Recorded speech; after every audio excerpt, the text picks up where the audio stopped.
There, I've started recording. So Okay. this is our blab that we're going to be talking about how to do an effective pitch to investors. And I'm trying to keep it plain and simple. Just something that are target points for you to think about when you're trying to pitch your business. And what I always think is effective is to start with the question of, do you have this problem?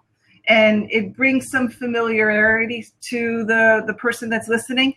So a good example would be, have you ever been visiting a new city and you have a hunger for pizza, and you ask yourself, geez, I wish I knew where the best pizza was in the city that I'm visiting, that's closest to me. And that's really how Yelp started. So if you ask a question and somebody then says, yeah, and I've had that problem too, it builds a feeling of, okay, now I understand what your business is going to be doing. So one of the things that I always start with is ask the problem that your particular product or service is going to answer, and in a way that maybe they understand, yeah, I've had that issue also. And then let them feel a little more comfortable with you because you're going to be solving a problem for them. And I don't know if that's something that you've run into also, Betsy. I haven't. And, it's also that aha moment when someone creates a product that you had no idea you needed, and all of a sudden it's like, where has this been my whole life? Yeah. I think truly there is something in the, a product that truly fills a need that maybe even we didn't know we had. And then that's such a learning curve to try to tell people, yes, you need this. Yeah. In the beginning of cell phones, why would I need a cell phone? And it was a learning curve to say, this is going to be part of my life in every minute of the day. Exactly. It's going to become my third arm, right? Yeah. So again, one of the things that I always try to do is you have a problem. This is how your business is going to solve that problem, and go into a little bit of discussion of how you think you're going to be able to handle the issue that you're raising, and what's your action plan, and how do you think you're going to accomplish that goal. And always, I think in terms of making stories. People get lost in facts and figures, even though they're looking for that, but they can relate to somebody who's telling a personal story, and making it much more comfortable for the person to listen to. Right. And I think too, part of that too is really starting as somebody who comes at this from a marketing perspective, but really coming to know who your target audience is.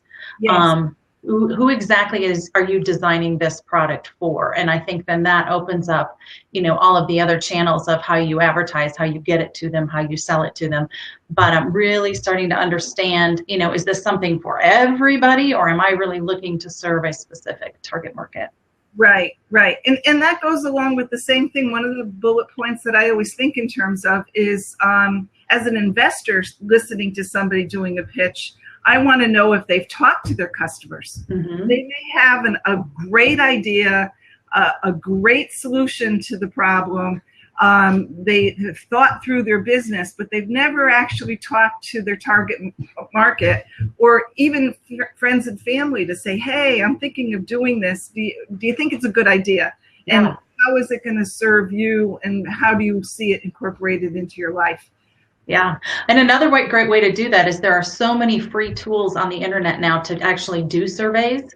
And even if you just send those to your family and friends who might send them to their friends and their friends to get feedback, it's a real quick way, even if you just ask, 4 simple questions or 5 simple questions, to really get some honest feedback and some good information. Right, because they may tell you something that you weren't even thinking. Exactly. An extra doodad onto your product maybe the thing that makes it or breaks it. Yeah. And then one of the other things I always want to hear about is what's your competition? And I really never want anyone to say to me, I have no competition. I'm so brand new. I have such a fantastic new idea. It's going to change the world.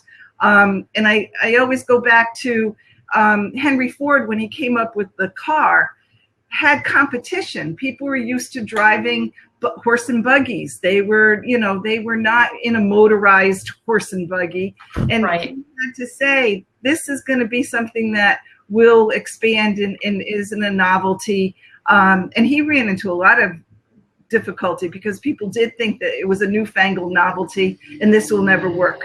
Absolutely. We still have horse hitches in the front of the house. Why would we have something that has a motorized vehicle in the front of the house? Right. So that's competition. And the most important thing, I think, when you're looking at your competition too, is to understand what your value proposition is as it relates to that competition. So how are you different? How are you better? How are you easier to work with? And really setting up, your plan to make sure that you are paying heed to that competition and understanding that it's there and understanding how you're going to set yourself apart. Right. And to go back to what you had said earlier about surveys, I find when you talk to your customer base, if you ask them a question, people want to feel that they're engaged, that somebody is taking care of them and asking them for what, they need to do. If you start always with families and your friends, they might tend to be a little more kind to you. Yep. Maybe in some circumstances not, but mostly they're going to be, oh, that's a great idea. Good luck with it. I hope you, move forward. Whereas if you find someone who doesn't know you, who's just listening to you about your product or your service, they may give you much more relevant, brutal honesty.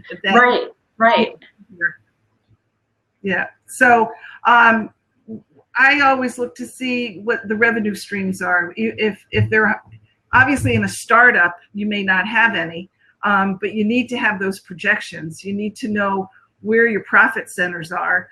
And sometimes a company will have multiple profit centers, not just selling the candle, but selling, picking up a fragrance for the candle and selling items that have that fragrance in them that people might fall in love with this product line rather than just the one product.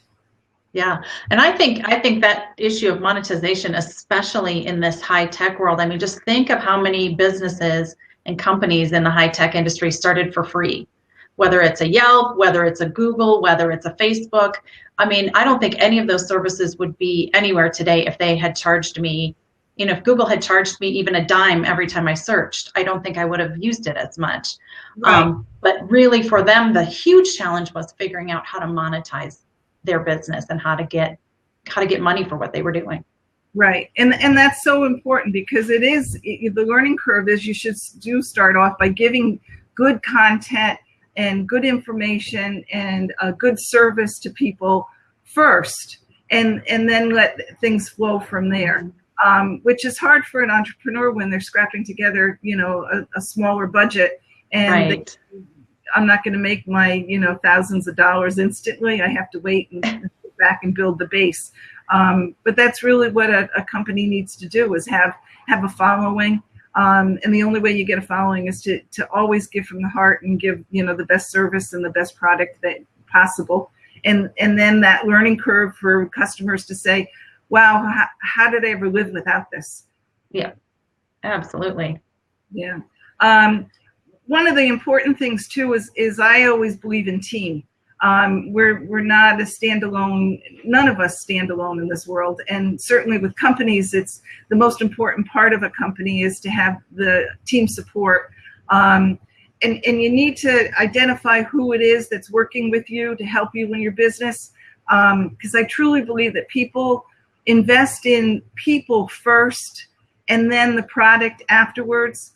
Oftentimes, if you watch Shark Tank on TV, they oftentimes will talk about, I don't really like this idea, but boy, do you have a great mind, and I think you're going to do something wonderful in the future. And that's exactly how I feel. It's the process of the people working through ideas and coming up with the business that maybe the business isn't exactly what it started off at. Anytime you read about any of the small businesses, they always started off at something else, and the team brought them through and said, you know what we could do with this? This would be fantastic and really solve the needs for video uploads or picture taking or whatever else they've come up with. Right. So emphasize your team. And I would say also to even identify how your team is filling in your crevices, the things that you lack, and how they're supporting you to get your business going. And I think too, when we think about team, to think not just about the employees or the people that might work for us, but our mentors and our networks, those people that are there to just bounce ideas off of, or who may have had a similar experience, who started their own business, and what were their pitfalls and trials and challenges, and what can you learn from them? Really continuing to build that network, especially as a small business in a local community. That's really, really important. Yeah, exactly. Because no one knows it all. No one's perfect. No one has all the answers. And the deeper you get into business, you realize that there's always another expert there that could help you, another mentor that you could tag on to. And it doesn't matter what level you are in your business. There's always somebody that is going to fill in the imperfections that you have, and help boost your product, your service, your business, and yourself personally. Absolutely. So what you need in a pitch also obviously is, that the hows, the wheres, the what fors, and how much money you need, what you need the money for, how are you going to spend it. I didn't want to address in this blab session, how you create your business plan, but that's first and most, the most important thing is to have that plan with the number crunching, with the concepts of all the different avenues that you need to go down. But as you pitch, your passion for your business has to come across, your investment, your skin in the game, as they call it, really needs to show that this is really where your passions are, and this is where you want to go forward. And I think you're absolutely right. The business plan is obviously the best base for that. And I think showing investors that you have a thorough understanding, because there's nothing that racks up faster than costs. Even if you think you've got the rent under control and the employee costs under control and the advertising costs under control, there's always something. And really making sure that you have a good handle on where that's going to go, where the emergency funds are going to come from, and making sure that every dollar counts. Yes, yeah. And one of it's true. I always try to do is overestimate the costs and underestimate the returns, to be pleasantly surprised. It's always better to have good news, right? Keep it much more realistic, because people who, again, you're emphasizing the passion that you have in your business. And when you have passion running in your veins, you tend to think this is going to be it. Tomorrow it's going to be a huge success. So you really need to say it's going to take a little more time. And one of the most important things is before you even go out, after you've done your family and friends with your pitch of the idea, you need to be talkative. You need to tell anybody that will listen, because the more you practice your pitch and the more you talk about your business, the more people will be coming to you and asking questions. And it may give you that aha moment. I hadn't thought about this, and I can add this to my business plan and rework some of the numbers and rework some of the thoughts that I have for the progress that I'm going to make. Yeah, I think that's really, really, really important. Yeah. Yeah. I think the most important thing that I've learned over the years is you need to always reassess. You start off and you think about your business and you assess where you're going. And then you need to take a step back and reassess to see if it's going in the direction that you thought. And that's with talking to customers, talking to different people, and trying to measure the success of the business. I always use objectives and criteria. My objective is, X, and I'm going to use these different points of information to measure as to whether or not my business is successful. And it might be a timeline for the first dollar that comes in, or the objective is to get the best cost for your raw product, so that you could then develop it into the final product that you're going to put out into the market. And you need to have criteria along the way to know your percentages and know what industry standards are and measure it against that. And then you need to learn from that assessment. You need to say to yourself, I've done this, I've had my objective, I've done the assessment against it, I've used valid criteria to tell me whether or not the business has worked that way. And then you have to be willing to pivot. You need to be able to say, what I thought was going to happen isn't, I need to change, or I see something even grander than I had imagined, and let me move in that direction. That pursuit of excellence always is on pivoting. It's always, you need to come off of where your original idea was and allow some change to come in.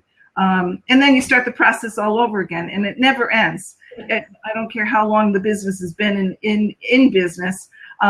Always you should be reassessing, checking your objectives, checking your criteria, and then being willing to pivot or change or tack.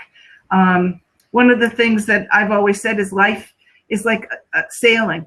We know what the harbor that we want to get to, but you never go straight into that harbor. Yes. You are always tacking against the wind, which is the resistance, which is change. So you're going from the left to the right.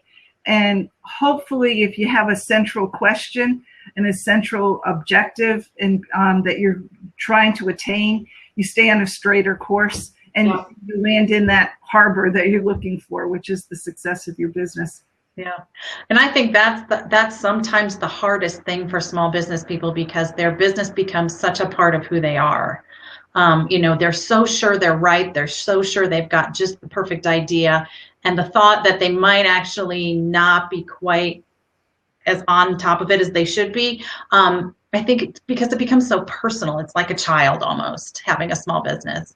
And so I think that need to remain flexible, that need to remain open to look at things from a different angle really is so critical, just because I think it's hard to do. I think it's very hard for a lot of us to do.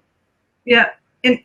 And you define an entrepreneur as always, people always say it's a risk taker, but I look at entrepreneurship and starting a business as being very open to communications. And all communication is valid and wonderful. Even negative comments that you get should make you think, okay, did the person say this with honesty in their heart? And what they're telling me, can I see some validity to the comment? Yeah. And if I can I change what it is that they're talking about to make it better? And if I can, then I should. Yeah. Because you're not selling a product to yourself. You're selling a product or a service to your customer base, and they should be listened to. Absolutely.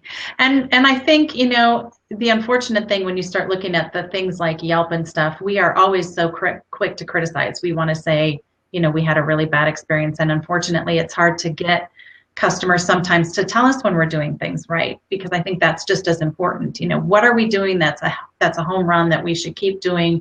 What should be our emphasis?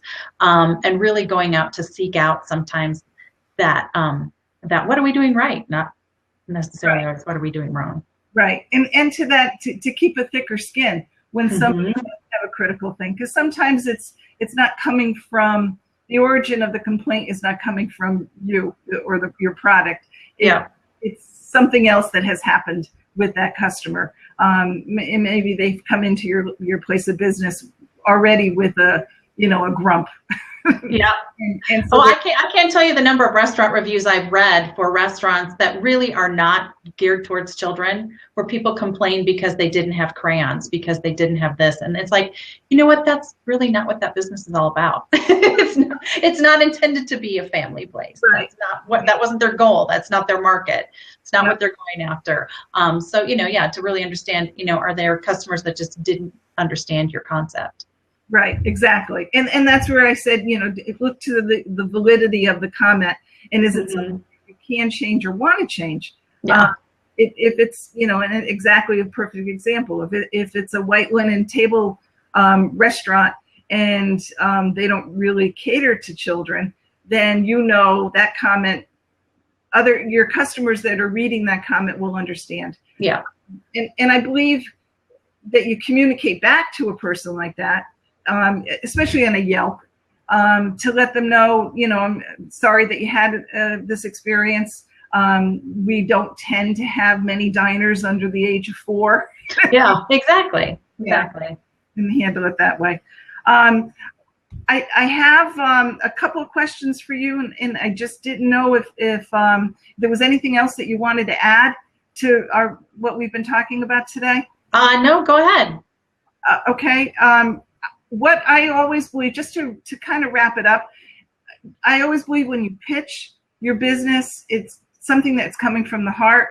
It has to have valid backup. Obviously, your business plan is the facts and figures. Yeah. And business plans are hard to read through because they don't have a personality normally. They are very straightforward, which is where their place is. An investor wants to see, what product you're making, how much it's going to cost, what are you selling it for, what's your industry, what competition do you have, what are the normal percentages for costs in your industry, what avenues are you taking to pitch your product, what does your customer base feel, what surveys have you done, what studies have you, closed studies of customers to sit down and survey through your product, what do they have to say, how much money have you put into the product, which is something that we didn't talk about. I think an investor always wants to see that you haven't borrowed all the money from everywhere else, like mom and dad. They want to see that you've used your own resources also, because then you're more committed. And so the business plan's going to address all of that. As to where your capital has come in, and it's dry. So when you do your pitch, you have to think it in terms of within these few moments, I can convey to someone the passion that I have for what I'm doing. The numbers will speak for themselves. I need to let you know where I'm going, where I've gone already, what I've accomplished already. And then it's a quick. They use the expression elevator pitch, but I've had experiences where, and I'm sure most of us have had experiences, within 2 minutes, you can figure out a person. Yes. You can see if they're up, you can see how energetic they are, you can hear the words that they choose, and you get a feel. And so the pitch is really to take you to the next level. Because certainly the pitch isn't going to be the aha moment where the investor says, absolutely, positively, I'm in. There's going to be a lot more of a fiduciary duty that goes on with them investigating exactly what your facts and figures are. But the pitch is really, to let your personality shine. And I think you're selling yourself just as much as you're selling the product or service that you're interested in starting a business with. Truly, your enthusiasm, your maybe even a light sense of humor, your likability, your approachability, your willingness to answer questions in a professional, not defensive manner. I mean, all of those things are really what make you sellable as well as your idea. Exactly. It is. It's like, not necessarily that am I going to be best friends with this person, but can I work with this person? Yeah. Can I make them? Can they trust me? Can they rely on me? Do I know what I'm talking about? Do I understand my business? Yeah. Yeah. And that goes back to is the person, the investor's going to invest in the person, and so the more that you can convey who you are, the better. Mm-hmm. And certainly, as a beginning entrepreneur, you should never feel fearful of the process. It can itself be a learning experience. And if you have a passion for your business, it's just get it going. Don't wait. So many times people wait for everything to be in place and everything to be perfect and the storefront to be there, filled with the merchandise that they think they're going to sell, and they haven't done the fine tooth analysis of, yes, is this a good storefront location? Am my products going to solve the person's needs? What's my competition? You know, all of that. But certainly the pitch is going to help put some of their ideas forth.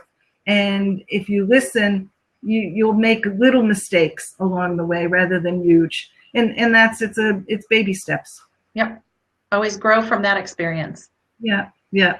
Well, today was just, I believe with these blabs that they should be quick and easy, especially with just the two of us discussing. Absolutely. I didn't see anyone else ask to chime in.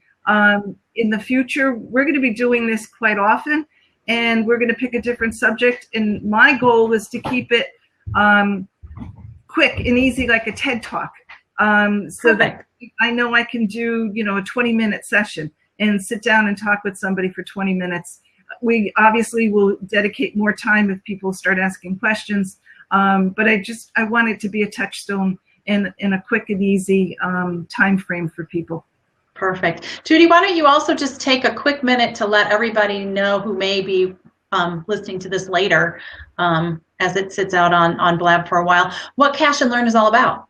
Oh, excellent. Cash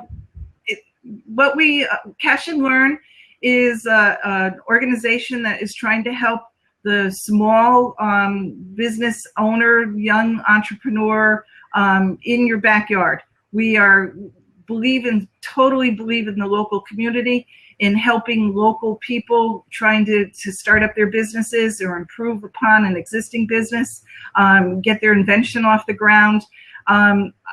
I have a strong belief that if we can keep our local communities strong by having local businesses being strong, we as a nation are going to be stronger. So my whole focus is on the small local person who may be having a difficulty getting going, who wants a little more hand-holding, a little more one-on-one experiences. Maybe they feel slightly overwhelmed by everything that they see on the internet, really can't digest the information all on their own and really want somebody to sit down and say, hey, have you thought about this? I believe in being very approachable for anyone that comes into Cash and Learn to sit and talk with them about their business. Because I believe that a small business makes their money in their local community, pays their taxes in the local community, hires people from the local community, and it becomes, each and every one of our local areas becomes stronger because of that base. And I believe that the smaller entrepreneur may not have access to a comfortable setting to learn about how to start a business. And so we're just here to chat and to help and promote. And so if you are interested, please go onto Cash and Learn. Much of what we talk about is on there, and certainly email me if you have any questions, and we can take it from there. Excellent. Yeah, visit cashandlearn.com to find out how Cash and Learn can help your small business grow. Excellent. Perfect. All right. Well, thank you, Betsy, for joining us today. You're very welcome. Yeah, thanks, and I look forward to doing more Blab sessions with you in the future. Sounds like fun. All right. Thanks. Okay. Bye. Bye.